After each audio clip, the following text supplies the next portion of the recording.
اعوذ باللہ من الشیطان الرجیم بسم اللہ الرحمن الرحیم الحمد للہ نحمده ونستعینه ونستغفره ونؤمن به ونتوکل علیہ ونعوذ باللہ من شرور انفسنا ومن سیئات اعمالنا من يهده الله فلا مضل له ومن يضلل فلا هادي له ونشهد أن لا إله إلا الله وحده لا شريك له ونشهد أن محمدا عبده ورسوله أرسله بالحق بشيرا ونذيرا وداعيا إلى الله بإذنه وسراجا منيرا أما بعد فإن خير الحديث كتاب الله وخير الهدي هدي محمد صلى الله عليه وسلم وشر الأمور محدثاتها وكل محدثة بدعة وكل بدعة ضلالة وكل ضلالة في النار. أعوذ بالله السميع العليم من الشيطان الرجيم من همزه ونفخه ونفثه. بسم الله الرحمن الرحيم. يا أيها الذين آمنوا اتقوا الله حق تقاته ولا تموتن إلا وأنتم مسلمون. يا أيها الناس اتقوا ربكم الذي خلقكم من نفس واحدة وخلق منها زوجها وبث منهما رجالا كثيرا ونساء واتقوا الله الذي تساءلون به والأرحام إن الله كان عليكم رقيبا. يا أيها الذين آمنوا اتقوا الله وقولوا قولا سديدا يصلح لكم أعمالكم ويغفر لكم ذنوبكم ومن يطع الله ورسوله فقد فاز فوزا عظيما. وقال تعالى في موضع آخر: بسم الله الرحمن الرحيم. قاف والقرآن المجيد بل عجبوا أن جاءهم منذر منهم فقال الكافرون هذا شيء عجيب أئذا متنا وكنا ترابا ذلك رجع بعيد قد علمنا ما تنقص الأرض منهم وعندنا كتاب حفيظ بل كذبوا بالحق لما جاءهم فهم في أمر مريد أفلم ينظروا إلى السماء فوقهم كيف بنيناها وزيناها وما لها من فروج والأرض مددناها وألقينا فيها رواسي وأنبتنا فيها من كل زوج بهيج تبصرة وذكرى لكل عبد منيب ونزلنا من السماء ماء مباركا فأنبتنا به جنات وحب الحصيد والنخل باسقات لها طلع نضيد رزقا للعباد وأحيينا به بلدة ميتا كذلك الخروج كذبت قبلهم قوم نوح وأصحاب الرس وثمود وعاد وفرعون وإخوان لوط وأصحاب الأيكة وقوم تبع كل كذب الرسل فحق وعيد أفعينا بالخلق الأول بل هم في لبس من خلق جديد. وقال تعالى في موضع آخر: يا أيها الذين آمنوا اتقوا الله وكونوا مع الصادقين. وقال النبي صلى الله عليه وسلم: عليكم بالصدق فإن الصدق يهدي إلى البر وإن البر يهدي إلى الجنة وما يزال الرجل يصدق ويتحرى الصدق حتى يكتب عند الله صديقا وإياكم والكذب فإن الكذب يهدي إلى الفجور وإن الفجور يهدي إلى النار وما يزال الرجل يكذب ويتحرى الكذب حتى يكتب عند الله كذابا. رواه البخاري ومسلم. رب اشرح لي صدري ويسر لي أمري واحلل عقدة من لساني يفقهوا قولي. سبحانك لا علم لنا إلا ما علمتنا إنك أنت العليم الحكيم. اللهم انفعني بما علمتني وعلمني ما ينفعني وارزقني علما نافعا. ہر قسم کے حمد و ثنا، بڑائی و کبریائی، بزرگی اور برتری، عظمت و جلال، عز و شان اسی اللہ رب العالمین وحدہ لا شریک کے لیے لائق و زیبا ہے، جو ساری کائنات کا اکیلا خالق ہے، تنہا مالک ہے، واحد اور ایک رازق ہے۔ پھر اس کے بعد درود و سلام ہو تمام انبیاء کرام پر، خصوصیت کے ساتھ اس ذات مبارکہ مقدسہ مطہرہ پر جن کو رب العالمین نے ساری کائنات کے رحمت بنا کر بھیجا، اور جنہوں نے رب العالمین کی شریعت کی شکل میں دی امانت کو ہم تک امانت داری کے ساتھ پہنچا دیا، جن کا نام اسم گرامی احمد مصطفیٰ محمد مصطفیٰ صلی اللہ علیہ وسلم ہے۔ اس مختصر سے حمد و صلوات کے بعد محترم ساتھیوں، بزرگوں، نوجوانوں، پیارے بچوں اور پردہ نشین اسلامی مائی اور بہنیں، خطبہ مصنوعہ کے بعد میں نے آپ حضرات کے سامنے سورہ توبہ کی ایک آیت اور نبی اکرم جناب محمد رسول اللہ صلی اللہ علیہ وسلم کی ایک حدیث پڑھ کر کے سنایا۔ اللہ رب العالمین نے سورہ توبہ کی آیت نمبر 119 میں ارشاد فرمایا، یا ایھا الذین آمنوا اتقوا اللہ وکونوا مع الصادقین، ایمان والو اللہ کا تقوی اختیار کرو اور سچے لوگوں کے ساتھ رہو۔ پھر اس کے بعد جو حدیث میں نے آپ حضرات کے سامنے پڑھا، یہ حدیث صحیح بخاری، صحیح مسلم، ابو داؤد اور جامع ترمذی کی ہے۔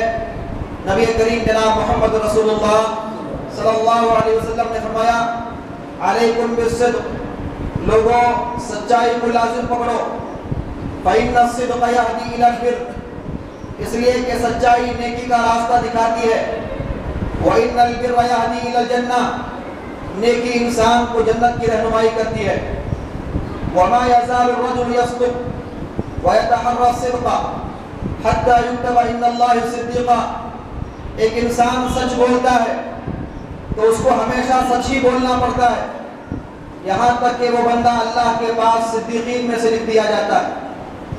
وَإِيَّاكُمْ وَالْكَذِبَ، اور اے لوگوں جھوٹ سے بچو، فَإِنَّ الْكَذِبَ يَهْدِي إِلَى الْفُجُورِ، اس لیے کہ جھوٹ نیکی کا راستہ، جھوٹ برائی کا راستہ دکھاتا ہے، وَإِنَّ الْفُجُورَ يَهْدِي إِلَى النَّارِ، اور برائی انسان کو جہنم کی طرف لے کر جاتی ہے۔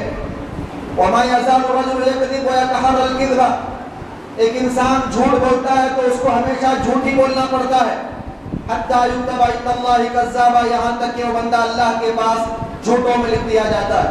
یہ حدیث صحیح بخاری، صحیح مسلم، ابو داؤد اور جامع ترمذی کی ہے۔ یہ اس آیت اور حدیث کا ترجمہ تھا جو خطبہ مصنوعہ کے بعد میں نے آپ حضرات کے سامنے پڑھا۔ محترم ساتھیوں، جس موضوع کے متعلق مجھے آپ حضرات کے سامنے آج گفتگو کرنی ہے وہ یہ ہے کہ سچائی مومن کا ایک عظیم وصف ہے۔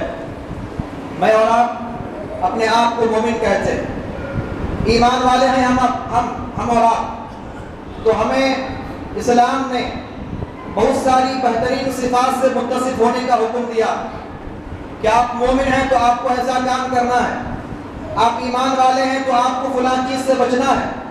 تو ہمارے ایمان کا واسطہ دے کر کے بہت ساری اچھائیوں کا ہمیں حکم دیا گیا اور بہت ساری برائیوں سے مجھے اور آپ کو روکا گیا۔ تو ان تمام اچھائیوں میں سے ایک بہت ہی بنیادی اچھائی یہ ہے کہ بندہ اپنے آپ کو مومن کہتے ہوئے سچائی کو لازم پکڑے، اس لیے کہ سچ اور سچائی یہ ایمان کی بنیاد ہے، سچ اور سچائی یہ ایمان کی دلیل ہے، سچ اور سچائی یہ مومن کی پہچان ہے۔ جہاں سچائی نہ ہو وہاں ایمان ہو نہیں سکتا۔ نبی کریم جناب محمد رسول اللہ صلی اللہ علیہ وسلم سے صحابہ کرام نے مختلف سوالات کیے، کہا کہ اللہ کے نبی کیا ایک مومن گناہ گار ہو سکتا ہے؟ نبی نے کہا کہ ہاں ایک مومن گناہ گار ہو سکتا ہے۔ صحابہ کرام نے مختلف گناہوں کا تذکرہ کیا کہ ایک مومن سے فلاں گناہ ممکن ہے، نبی نے کہا کہ ہاں مومن سے فلاں گناہ ممکن ہے۔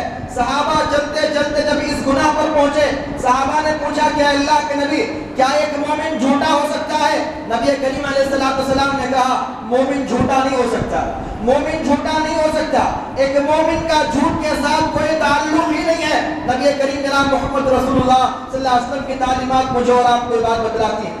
میرے محترم دوستو، اسی بنیاد پر نبی کریم جناب محمد رسول اللہ صلی اللہ علیہ وسلم نے فرمایا کہ منافق کی جو علامتیں آپ نے بتائی اس میں سے آپ نے ایک کہا اذا حدث کذبا، جب ایک منافق بولتا ہے تو جھوٹ بولتا ہے، جب ایک منافق بولتا ہے تو جھوٹ بولتا ہے، اس کے مخالف کیا بات معلوم ہوئی؟ جب ایک مومن بولتا ہے تو سچ بولتا ہے، جب ایک مومن زبان کھولتا ہے تو اس کی زبان سے صحیح الفاظ نکلتے ہیں، جب ایک مومن کسی کے ساتھ معاملہ کرتا ہے تو معاملات میں سچا رہتا ہے۔ اور آپ آگے چلیے، یہ تمہیدی باتیں تھی۔ اس طریقے سے اگر اپنے موضوع کو آگے ہم بڑھاتے ہیں تو معلوم یہ ہوتا ہے ایمان کا اور سچائی کا آپس میں بڑا گہرا ربط ہے۔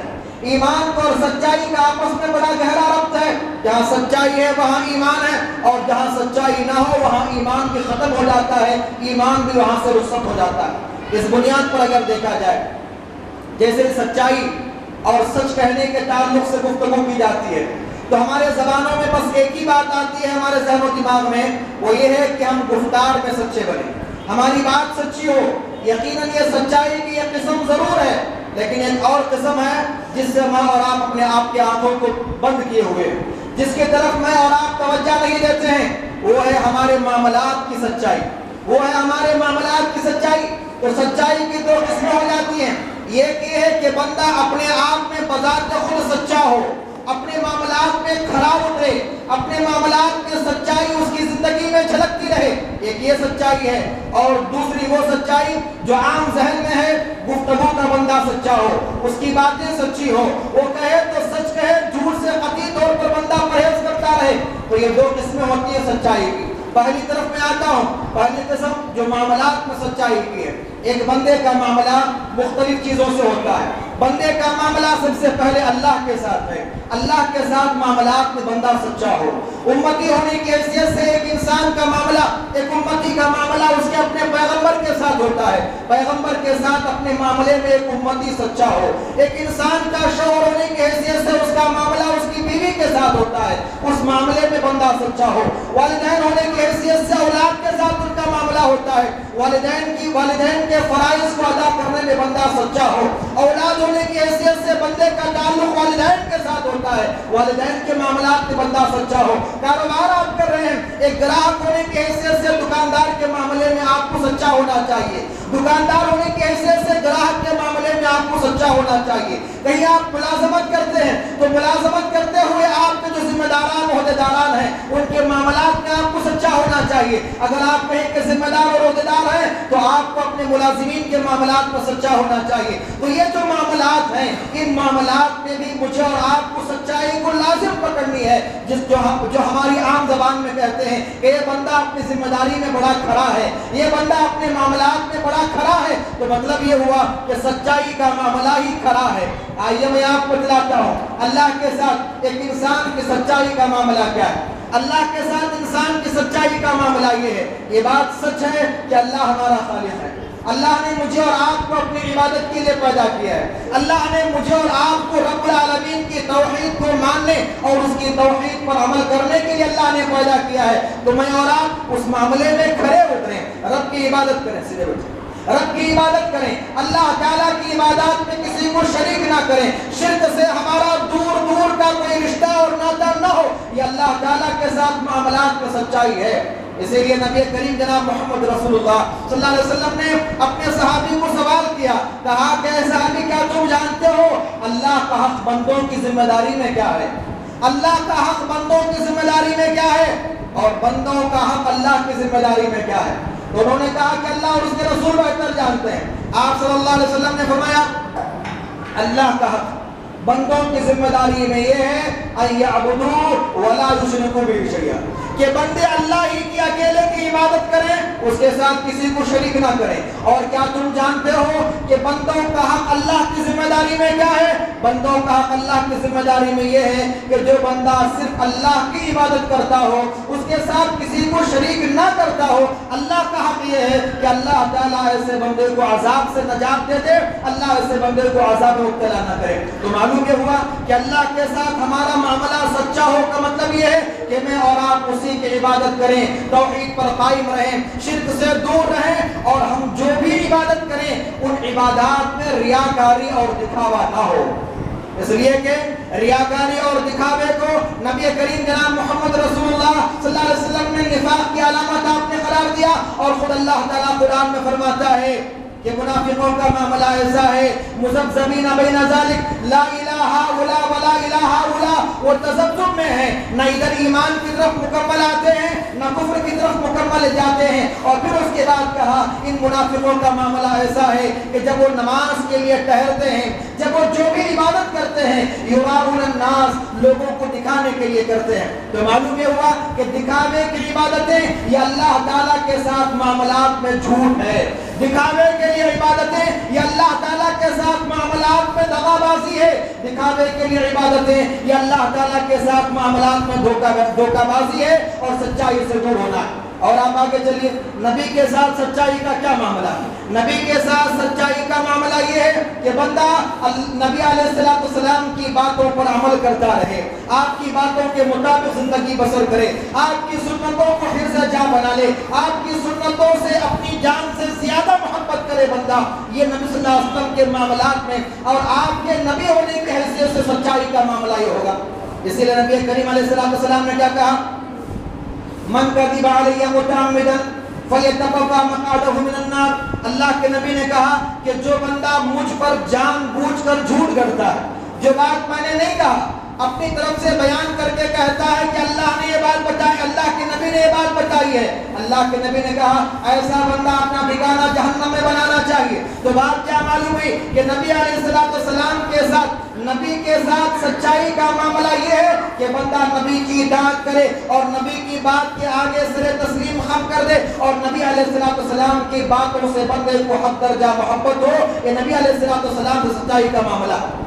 اور اس کے علاوہ آپ اور آگے بڑھیے، اسی طریقے سے میں اور آپ لوگوں کے ساتھ سچائی کا معاملہ کریں، لوگوں کے ساتھ میں اور آپ سچائی کا معاملہ کریں، تعلقات سچائی کی بنیاد پر ہو، خود غرضی کے تعلقات نہ ہو۔ اگر کوئی آپ سے مشورہ طلب کرتا ہے اچھا مشورہ آپ اس کو دیں، خود غرضی والا مشورہ آپ نہ دیں، یہ ہر معاملات میں آپ سچائی برت رہے ہیں۔ بیوی کا حق ادا کرنے میں آپ سچے ہوں، عورتوں کے لیے کہا گیا کہ وہ شوہر کے حق ادا کرنے میں سچے ہوں، اولاد کا حق ادا کرنے میں آپ سچے ہوں، ماں باپ کا حق ادا کرنے میں آپ سچے ہوں، ایک پڑوسی کا حق ادا کرنے میں آپ سچے ہوں، ملازم ہے تو ذمہ داروں کا حق ادا کرنے میں آپ سچے ہوں، ذمہ دار ہے تو ملازموں کے حقوق کو ادا کرنے میں آپ سچے ہوں۔ ہر معاملات میں آپ زندگی میں سچائی پر قائم رہیں، یہ عام لوگوں کے ساتھ سچائی والا معاملہ ہے۔ اسی لیے میرے محترم دوستو، انسان کو چاہیے کہ اپنے معاملات میں وہ سچا رہے، اور اس کے علاوہ ایک اور عظیم سچائی یہ ہے کہ بندہ اپنے آپ میں سچا ہو، بندہ خود اپنے جسم سے وفا کرے، بندہ خود اپنے معاملات میں سچا ہو۔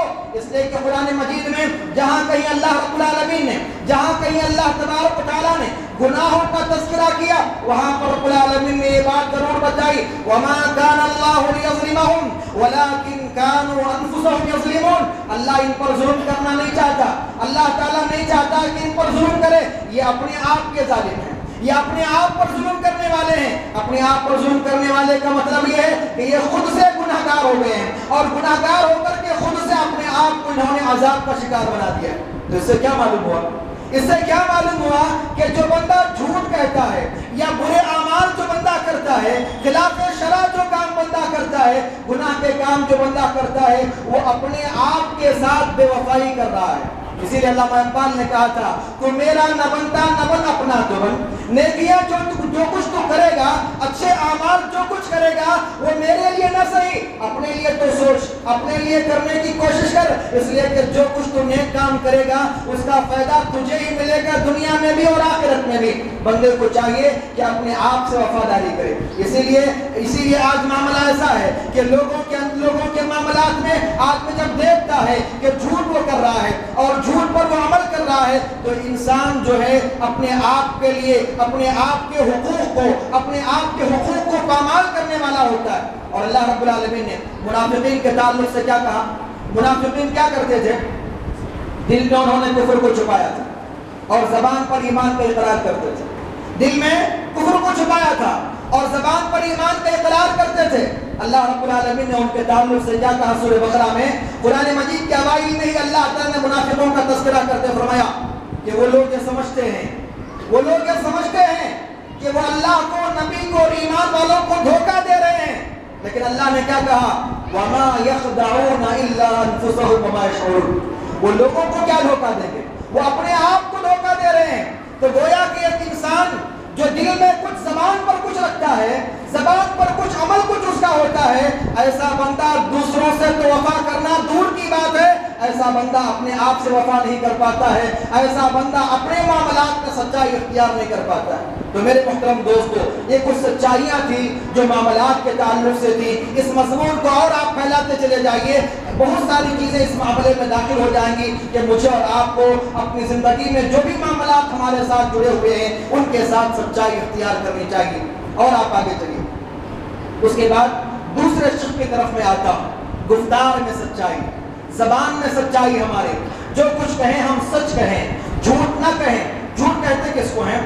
اگر لفظ کذب کا ڈکشنری میں آپ مطالعہ کریں تو اس کا لفظ، اس کا معنی یہ ہوتا ہے کہ خلاف واقعہ، جو چیز جیسی نہیں ہے اس کے خلاف آپ بیان کریں، جو چیز جیسی ہے اس کے خلاف آپ بیان کریں۔ چاہے وہ یہ بھی ممکن ہے کہ جو چیز جیسی ہے اس سے بڑا چڑھا کر کے آپ بیان کریں، وہ بھی جھوٹ ہے، یا پھر جو چیز جیسی ہے اس سے گھٹا کر کے آپ بیان کریں، یہ بھی جھوٹ ہے، یا جو چیز جیسی ہے اس کے بالکل مخالف آپ بیان کریں، یہ بھی جھوٹ ہے۔ تو لہذا یہ سب گفتار کا جھوٹ ہوا، یہ سب بات چیت کا جھوٹ ہوا۔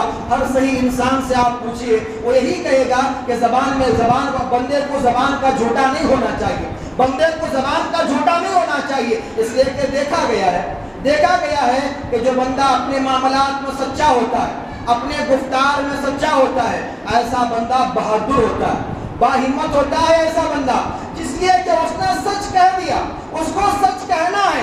دنیا کی جس طاقت کے سامنے بھی اسے لے کر کے جاؤ، وہ زبان سے سچ ہی کہے گا، جھوٹ اس کی زبان سے کبھی نکل نہیں سکتا۔ اس کے برخلاف دیکھا جائے، جو جھوٹا بندہ ہوتا ہے وہ کمزور ہوتا ہے، جو جھوٹا بندہ ہوتا ہے وہ بزدل ہوتا ہے، وہ ہر آدمی کے سامنے اپنے جھوٹ کو بدلتا رہتا ہے، وقت اور حالات کے اعتبار سے اس کے جھوٹ میں تبدیلی آتی جاتی ہے۔ تو لہذا بات یہ معلوم ہوئی کہ جھوٹا انسان کمزور اور بڑا بزدل ہوتا ہے، اس کے برخلاف میں سچا انسان بڑا بہادر ہوتا ہے اور اپنے معاملات میں درستگی اختیار کرنے والا ہوتا ہے۔ پھر اس کے بعد سچ بولنے والا ہمیشہ نیکی اور بھلائی کے راستے پر ہوتا ہے، اور جھوٹ بولنے والا انسان ہمیشہ برائی اور گناہ کے راستے پر ہوتا ہے۔ سچ بولنے والے انسان کی زندگی میں ہمیشہ سکون ہوتا ہے، راحت ہوتی ہے، اور جھوٹ بولنے والا انسان ہمیشہ پریشان رہتا ہے، گھبرایا ہوا رہتا ہے کہ کب میرے جھوٹ کا پردہ فاش ہو جائے گا، کب میرا جھوٹ لوگوں کے سامنے آ جائے گا۔ بس بندے کو ہمیشہ یہی پریشانی ہوتی ہے۔ اسی لیے اللہ رب العالمین نے خود منافقین کے تعلق سے فرمایا، یحسبون کل صیحۃ علیہم، یحسبون کل صیحۃ علیہم۔ ان منافقین والا معاملہ ایسا ہے کہ یہ دل میں کچھ ہے، زبان پر ان کے کچھ، ان کے دل میں کچھ ہے، زبان پر کچھ ہے۔ ذرا کرسیوں پر جو لوگ بیٹھے ہیں، اگر نیچے بیٹھنے کی طاقت ہو تو برائے مہربانی بزرگ آئے ہوئے ہیں ان کو کرسی دے دیں۔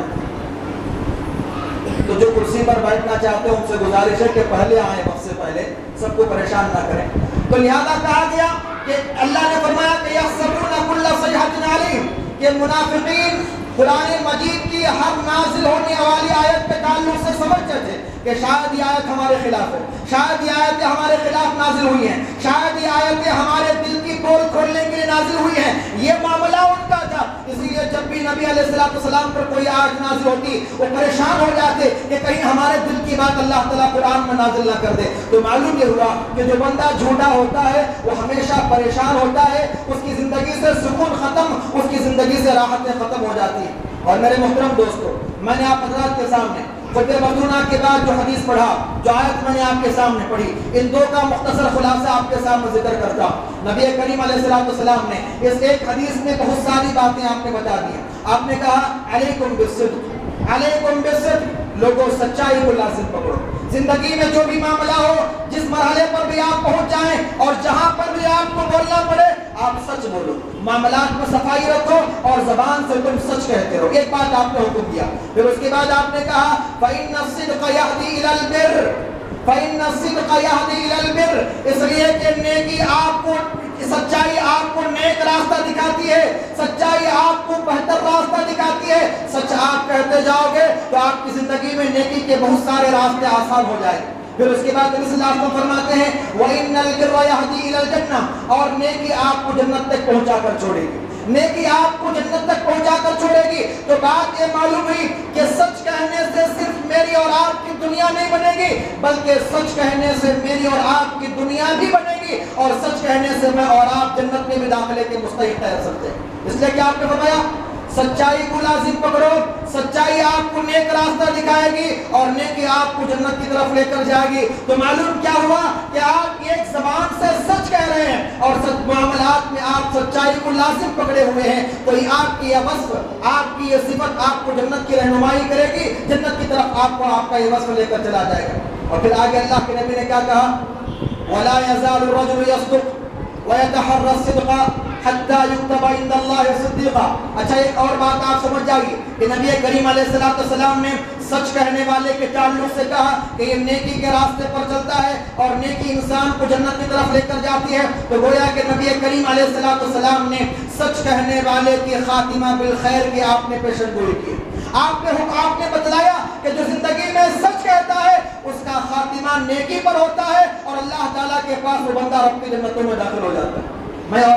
مجھے اور آپ کو شریعت یہ تعلیم دیتی ہے کہ ہم زندگی میں جتنا چاہے نیک اعمال کر رہے ہو، لیکن ساتھ ساتھ میں مجھے اور آپ کو یہ دعا کرنی چاہیے، اے اللہ مجھے اختتام بھی میرا اچھا ہے، اے اللہ خاتمہ بھی میرا اسلام پر ہو. اس لیے کہ اللہ رب العالمین نے کیا کہا؟ یا ایھا الذین آمنوا اتقوا اللہ، اے ایمان والو اللہ کا تقوی اختیار کرو حق تقاتی، جیسے اس کا تقوی اختیار کرنا چاہیے. ولا تموتن الا وانتم مسلمون. یہ تقوی شعار زندگی کے ایک مرحلے کے لیے نہیں، یہ تقوی والی زندگی میں کچھ ایام کچھ مہینوں کے لیے نہیں، بلکہ یہ تقوی والی زندگی مرتے دم تک آپ کی ہونی چاہیے. اور مرتے دم تک میری اور آپ کی زندگی تقوی والی ہو، اس پر میرا اور آپ کا اختیار تو نہیں. اس لیے مجھے اور آپ کو یہ سکھایا گیا کہ ہم دعا کرتے رہیں ربنا لا تزغ قلوبنا بعد إذ هديتنا وهب لنا من لدنك رحمة إنك أنت الوهاب. اللہ توفیق ملی ہے، ہدایت ملی ہے، اس کے بعد پھر ہمیں گمراہی کی طرف نہ لے کر جانا. اے اللہ تو بڑا بخشنے والا، معاف کرنے والا ہے. تو معلوم یہ ہوا کہ مجھے اور آپ کو خاتمہ بالخیر کے لیے بھی دعا کرنی چاہیے. اور میں اور آپ کیا جانیں، نبی کریم جناب محمد رسول اللہ صلی اللہ علیہ وسلم نماز تہجد میں حالت سجدہ میں آپ دعا کرتے ہیں. نماز تہجد میں حالت سجدہ میں نبی نے دعا کیا. کیا دعا آپ نے کیا؟ یا مقلب القلوب ثبت قلبی علی دینک، یا مصرف القلوب صرف قلبی الی طاعتک. اے دلوں کو بدلنے والے، میرے دل کو تیرے دین پر ثابت قدم رکھنا، اور اے دلوں کو پھیرنے والے، میرے دل کو ہمیشہ تیری اطاعت کی طرف پھیرتے رہنا. نبی دعا کر رہے ہیں دین پر ثابت قدمی کے لیے اور زندگی کے ہر مرحلے میں دین کی طرف رہنمائی کے لیے. تو میرے محترم دوستو، معلوم یہ ہوا کہ نبی علیہ السلام نے کہا سچائی آپ کو خاتمہ بالخیر کی ضامن ہے. آپ کے لیے سچ کہو، اللہ آپ کا خاتمہ بھی اچھا کرے گا. پھر اس کے بعد نبی فرماتے ہیں وَمَا يَزَالُ الرَّجُلُ يَصْدُقُ وَيَتَحَرَّى الصِّدْقَ حَتَّى يُكْتَبَ عِندَ اللَّهِ صِدِّيقًا. ایک بندہ سچ کہتا ہے، اسے ہمیشہ سچ ہی کہنا پڑتا ہے. سچ کہہ دیا کسی معاملے میں، پھر دوسرا سوال ہوتا ہے اس معاملے میں بھی اسے سچ ہی کہنا ہے. اگر ایک معاملے میں سچ کہا، دوسرے معاملے میں جھوٹ کہا تو پھر وہ جھوٹا ثابت ہو جائے گا. اس نے ایک مسئلے میں سچ کہا، اب اس ایک مسئلے کی جتنی شقیں اور جتنی چیزیں ہوتی ہیں ہر معاملے میں اس کو سچ ہی کہنا ہے، اور سچ کہنا ضروری اور لازم اس کے لیے ہو جاتا ہے. اور نبی نے آگے فرمایا حتی یکتب عند اللہ صدیقا. جانتے ہیں معاملات میں صفائی اور سچائی، زبان اور گفتار میں سچائی کا ہونا، یہ انسان کو کہاں تک پہنچاتا ہے، کس درجے تک پہنچاتا ہے جانتے ہیں؟ اللہ کے نبی کا قول، نبی نے فرمایا حتی یکتب عند اللہ صدیقا. اللہ تعالیٰ کے پاس وہ بندہ صدیق لکھ دیا جاتا ہے. اللہ کے پاس لکھنے والے کون ہیں؟ اللہ کے پاس لکھنے والے اللہ کے فرشتے. اللہ کے پاس لکھنے والے اللہ کے فرشتے ہیں. جو بندہ سچ کہتا ہے، فرشتوں کے مجمعے میں وہ بندہ صدیق کے لقب سے مشہور ہو جاتا ہے.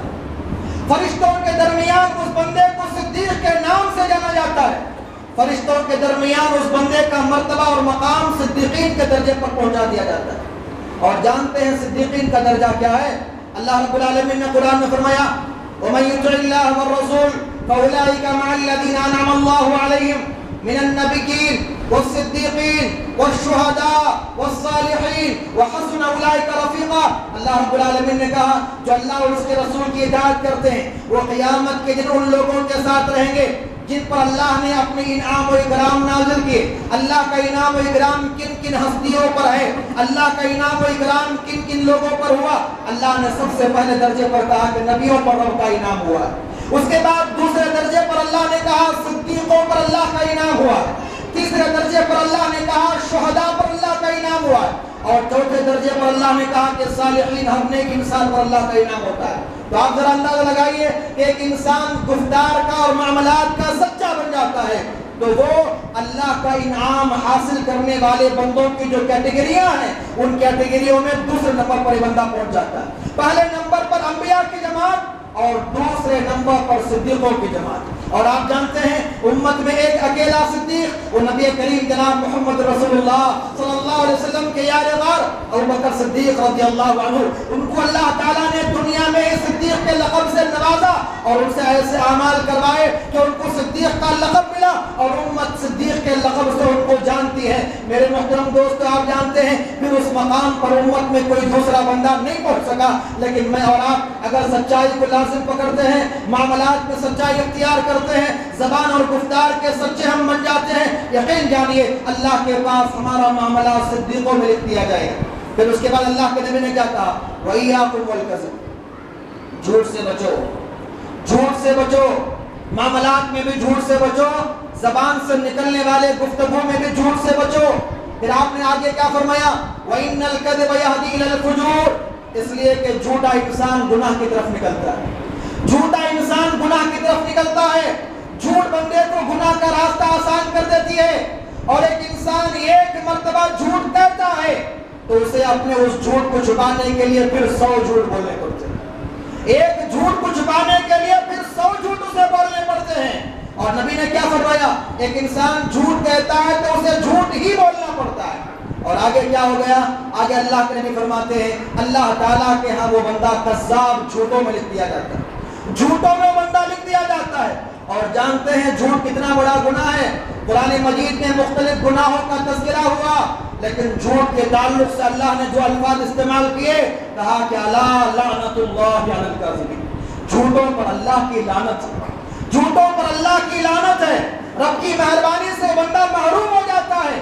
جو معاملات میں جھوٹا ہوتا ہے تو زبان کا جھوٹا ہوتا ہے. اب ذرا اندازہ لگائیے کہ میں اور آپ اللہ ہماری حفاظت فرمائے معاملات میں بھی جھوٹ اور زبان پر بھی جھوٹ, کاروبار میں بھی جھوٹ, ملازمت کے معاملات میں بھی جھوٹ, نتیجہ کیا ہے بے برکتی کا شکار ہے, گھر بے برکتی کا شکار, ہماری زندگی بے برکتی کا شکار, ہمارا ہر کام ہمارا ہر فعل بے برکتی کا شکار. اور نتیجہ یہ ہے کہ ہر معاملے میں جہاں بھی ہم جاتے ہیں ناکام و نامراد واپس لوٹتے ہیں. وجہ اس کی یہ ہے کہ جھوٹ کی بنیاد پر ہم نے اپنے آپ کو اللہ کی لعنت کا مستحق بنا دیا.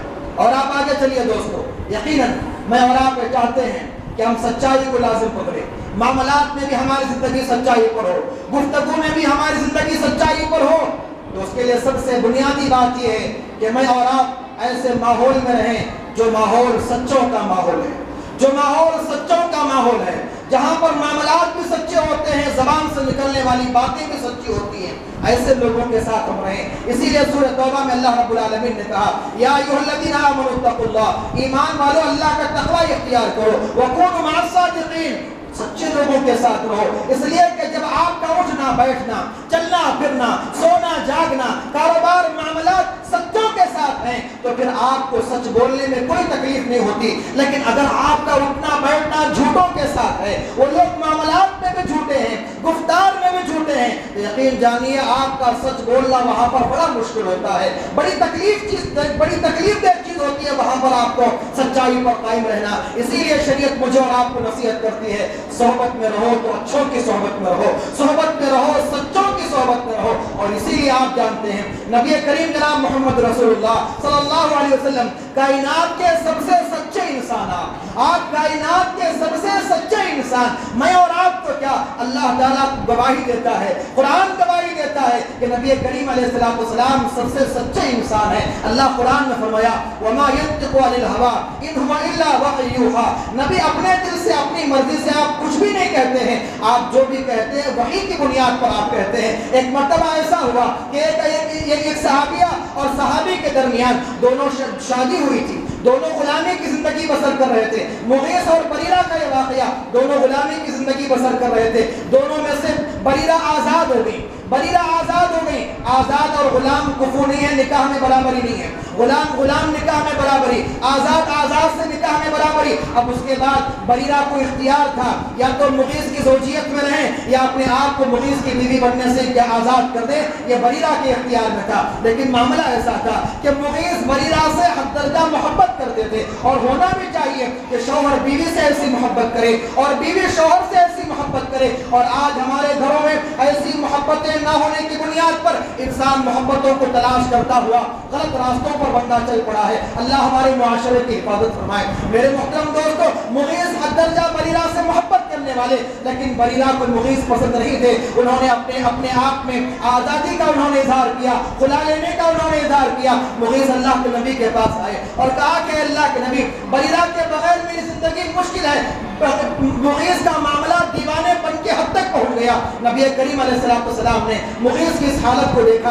بریرہ کو آپ نے بلایا اور بلا کر کہا کہ بریرہ, مغیث کے ساتھ زندگی میں رہ جاؤ, اس کے ساتھ زوجیت میں تو مستقل آگے بڑھتے جاؤ, اس کے اندر کیا قباحت ہے. وہ بریرہ نے سوال کیا, اے اللہ کے نبی, کیا یہ آپ کا حکم ہے یا آپ مجھے مشورہ دینا چاہتے ہیں؟ اس لیے کہ میں آپ کی امتی ہوں, آپ کے حکم کو ٹال نہیں سکتی ہوں, آپ کے حکم کا انکار کرنے کی میرے اندر ہمت اور جسارت نہیں ہے. نبی علیہ السلام نے کہا, اگر آپ کہتے تھے کہ بریرہ یہ میرا حکم ہے, امتی مان لیتی. لیکن نبی کریم علیہ السلام آپ گفتار کے سچے تھے, آپ زبان کے بھی سچے تھے, معاملات کے بھی آپ سچے تھے. آپ نے بریرہ سے کہا, یہ میرا مشورہ ہے بریرہ یہ میرا مشورہ ہے. تو بریرہ کہتی ہیں, اے اللہ کے نبی, میں مغیث کے ساتھ نہیں رہ سکتی, مغیث کے ساتھ میرا معاملہ نہیں بن سکتا. اب اس کے بعد دونوں میں خلاصی ہو جاتی ہے. میں یہاں یہ بتلانا چاہتا ہوں, نبی کریم علیہ السلام بڑے سچے آپ تھے, اور جیسے آپ سچے تھے آپ کے ساتھی بھی اتنے ہی سچے تھے, آپ کے ساتھی صحابہ بھی اتنے ہی سچے تھے. صحابہ کرام کے سچائی کے بے شمار واقعات, بہت سارے واقعات ہیں. ایک عجیب و غریب واقعہ کہ صحابی خود سچ کہہ کر کے کتنی مصیبت میں خود پڑ گئے. آپ کو معلوم ہونا ہو تو صحیح بخاری کی وہ حدیث آپ اٹھا کر دیکھیے جس کے اندر غزوہ تبوک کا واقعہ ذکر ہوا, جس کو جیش العسرہ بھی کہتے ہیں. اور اس غزوے کے موقع پر عثمان ابن عفان رضی اللہ عنہ کو ایک نہیں بلکہ دو تین مرتبہ جنتی ہونے کے اللہ کے نبی صلی اللہ علیہ وسلم نے بشارت دی ہے. عثمان ابن عفان رضی اللہ عنہ کو اس جیش العسرہ کے موقع پر سارے صحابہ کرام غزوہ تبوک کی طرف قصد کر کے نکلتے ہیں, تبوک کے مقام کی طرف قصد کر کے نکلتے ہیں. 3 مخلص صحابہ تھے جو مدینہ میں رہ گئے تھے, کعب بن مالک, ہلال بن امیہ, مرارہ بن ربیع. یہ 3 مخلص صحابہ تھے جو مدینہ میں رہ گئے تھے. کعب بن مالک خود اس حدیث کے راوی ہیں. وہ بیان کرتے ہیں کہ غزوہ تبوک کی تیاریاں ہو رہی تھی, اور خود اپنے معاملے میں بیان کرتے ہیں کہ اللہ نے اس وقت میں مجھے بہت کچھ دے رکھا تھا. اتنی خوشحالی میرے پاس تھی کہ زندگی میں اس سے پہلے اتنی خوشحالی کبھی میرے پاس نہیں تھی. 1-2 سواریاں میرے پاس موجود تھیں, باغ بغیچہ میرے پاس موجود تھا, بہت ساری سہولتیں اللہ نے مجھے دے کر کے رکھا تھا. نبی کریم علیہ السلام نے لشکر کے نکلنے کا اعلان کیا. لشکر چل پڑا, نکل پڑا تبوک کے مقام کی طرف. دل میں نے سوچا کہ تیز رفتار سواری میرے پاس ہے, نبی صلی اللہ علیہ وسلم چلیں گے قافلے میں, ایک دن گزر جائے گا, میں تیز رفتاری سے جا کر کے پھر نبی کے قافلے کے ساتھ مل جاؤں گا. ایک دن گزر گیا, شیطان نے یہ خیال لا دیا. دوسرا دن بھی ویسا ہی ہوا, تیسرا دن بھی ایسا ہی ہوا, برابر یہی معاملات ہوتا رہے, یہاں تک کہ نبی کریم علیہ السلام تبوک کے مقام پر آپ پہنچ گئے. آپ تبوک پہنچے, وہاں جنگ نہیں ہوئی, لیکن وہاں بغیر جنگ کے واپس آنا پڑا. پھر نبی علیہ السلام کی واپسی کی خبر مدینہ میں پہنچی. خود کعب بن مالک کہہ رہے ہیں کہ میرے دل میں مختلف خیالات آنے لگے, مختلف وسوسے میرے دل میں آنے لگے کہ نبی آئیں گے, کیا کہوں گا نبی سے, نہ جانے کی کیا وجہ میں بیان کروں گا, کیا عذر میں نہ جانے کا بیان کروں گا. اور آپ جانتے ہیں کعب بن مالک خود کہتے ہیں کہ جب ان ایام میں مدینہ میں نکلتا, سوائے مجھے ان لوگوں کے کوئی نظر نہیں آتا جن کا نفاق ظاہر ہو چکا ہے, اور جن کے ناموں کے تعلق سے جن کے نام لے کر بتلایا گیا کہ یہ منافق, یہ منافق, یہ منافق, سوائے منافقین کے, بوڑھے لوگوں کے, بچوں کے اور بیماروں کے, مجھے مدینہ میں کوئی نوجوان صحت مند نظر نہیں آتا تھا، مجھے شرمندگی محسوس ہونے لگی۔ نبی کریم علیہ السلام کا قافلہ واپس پلٹا، یہاں تک کہ آپ مدینہ پہنچ گئے، اور آپ کا معمول تھا کہ آپ مسجد پر اپنے سفر کو ختم کرتے تھے، شروع بھی مسجد سے اور اختتام بھی مسجد سے۔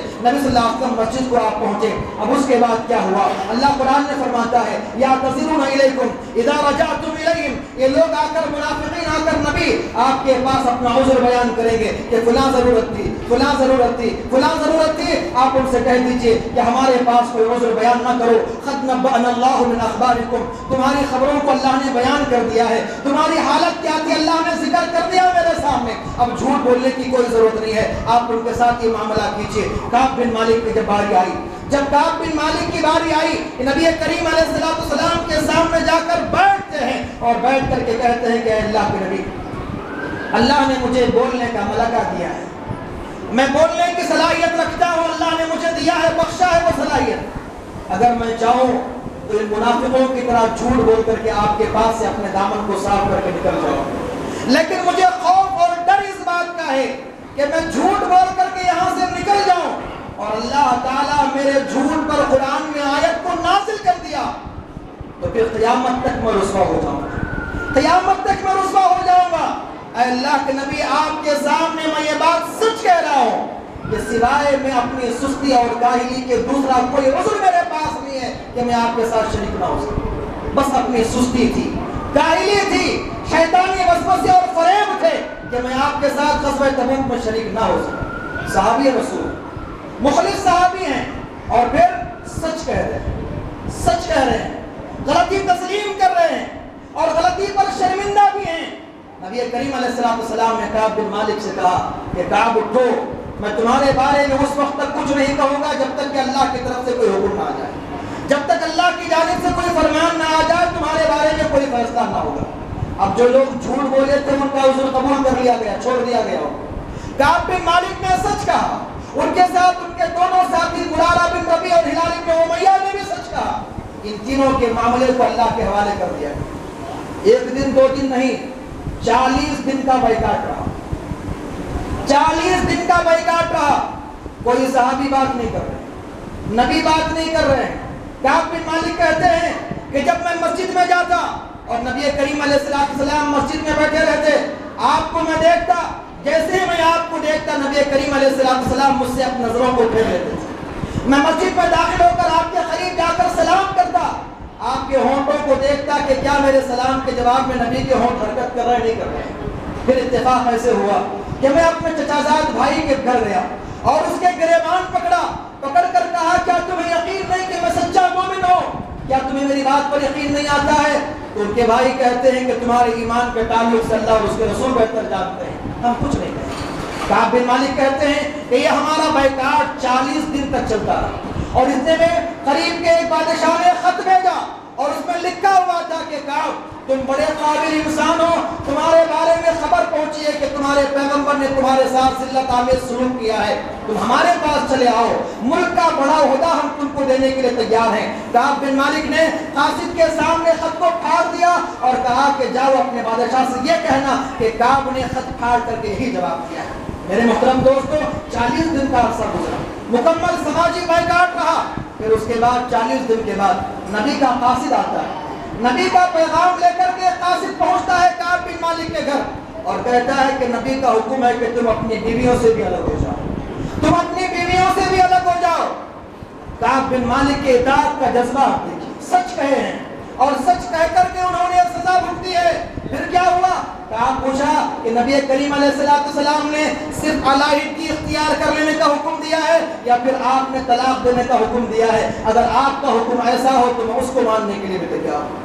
یہ نبی علیہ السلام کے ساتھ سچائی کا معاملہ، وفاداری کا معاملہ۔ پھر اس کے بعد کہا گیا کہ نہیں، طلاق نہیں دینا ہے، بس آپ کو دوری اختیار کرنی ہے۔ اس پر مزید 10 دن گزر گئے، 50 دن کا مکمل یہ بائیکاٹ رہا۔ پھر اس کے بعد کیا ہوا؟ صبح کی نماز سے فارغ ہوئے، نبی علیہ السلام کا یہ قاصد پکارتا ہوا آتا ہے اور کہتا کہ کعب اللہ نے تمہاری توبہ قبول کر لی، اللہ نے تمہاری توبہ قبول کر لی ہے۔ تم یہ 50 دن کی جو مشقت برداشت کرتے رہے، سچ بولنے کی وجہ سے جو تمہاری زندگی میں ساری پریشانی آئی، اللہ رب العالمین نے آپ کی اس توبہ کو قبول کر لیا، اور صرف قبول نہیں کیا بلکہ آپ کی توبہ کی قبولیت کا تذکرہ اللہ نے قرآن میں کر دیا۔ اللہ اکبر، قرآن میں کر دیا اللہ تعالیٰ نے، وَعَلَى الثَّلَاثَةِ الَّذِينَ خُلِفُوا حَتَّى إِذَا ضَاقَتْ عَلَيْهِمُ الْأَرْضُ بِمَا رَحُبَتْ۔ اللہ نے تذکرہ کہا کہ 3 لوگوں کا معاملہ جو غزوہ تبوک سے پیچھے رہ گئے تھے، زمین اپنے کشادگی کے باوجود تنگ ہو گئی تھی، کہیں جا نہیں سکتے تھے، کہیں آ نہیں سکتے تھے، کوئی بات نہیں کر پا رہا تھا، کوئی گفتگو نہیں، ایسا ان کے ساتھ معاملہ تھا۔ پھر اس کے بعد کیا ہوا؟ اللہ نے ان کی توبہ کی قبولیت کا تذکرہ کر دیا۔ پھر اس کے بعد جب قاصد ان کے پاس آیا اور کہا کہ دیکھو تم نے نبی کریم علیہ السلام سے مجھے بشارت سنائی ہے، جو کپڑے انہوں نے پہنے ہوئے تھے وہ کپڑے اس قاصد کو بطور تحفہ دے دیے، اس لیے کہ انہوں نے خوشی کی خبر ان کو سنائی۔ پھر اس کے بعد نبی کے پاس پہنچے اور پہنچ کر کہتے ہیں کہ اے اللہ کے نبی، اللہ نے میری توبہ قبول کر لی ہے، اس بنیاد پر میں آپ کو گواہ بنا کر کہتا ہوں کہ زندگی میں کبھی جھوٹ نہیں بولوں گا، زندگی کے ہر معاملے میں سچ کو ہی لازم پکڑوں گا، اور سچ کہنے کا انعام یہ ہوا کہ اللہ نے میری توبہ قبول کی اور میرے اس گناہ کو بھی اللہ نے معاف کر دیا، اور میری توبہ کی قبولیت کا تذکرہ اللہ نے قرآن میں کر دیا۔ تو دوستو معلوم یہ ہوا کہ سچ کہنے سے ممکن ہے وقتی طور پر کچھ پریشانی ہو، ممکن ہے وقتی طور پر کسی معاملے کو بگڑتا ہوا آپ دیکھیں، لیکن یاد رکھیے انجام کار بہتر ہے، انجام کار درستگی ہے، اس لیے کہ میں نے کہا سچا انسان ہمیشہ سکون والی زندگی بسر کرتا ہے، جھوٹا انسان ہمیشہ پریشان رہتا ہے۔ اور آج ہماری زندگیوں میں جو پریشانیاں ہیں، غور کر کے دیکھیے، کہیں نہ کہیں نہ تو ہم معاملات میں جھوٹے ہیں یا پھر گفتار میں جھوٹے ہیں، یا اللہ حفاظت کرے کچھ لوگ تو دونوں میں جھوٹ میں ملوث ہیں، جس کی وجہ سے ان کی زندگی کا سکون ختم ہو چکا ہے، سکون غارت ہو چکا ہے اور زندگی پریشانیوں کا شکار ہے۔ دعا اللہ رب العالمین سے کہ اللہ تعالی ہم تمام کو سچائی کو لازم پکڑنے کی توفیق عطا فرمائے، جھوٹ سے اللہ تعالی ہماری حفاظت فرمائے، اللہ ہمیں گفتار کا بھی سچا بنائے اور معاملات کا بھی سچا بنائے۔ جو لوگ جھوٹ کا سہارا لیے ہوئے ہیں اللہ تبارک و تعالی انہیں نیک توفیق عطا فرمائے، آمین رب العالمین۔ اقول قولی ھذا واستغفر اللہ لی ولکم والحمد للہ۔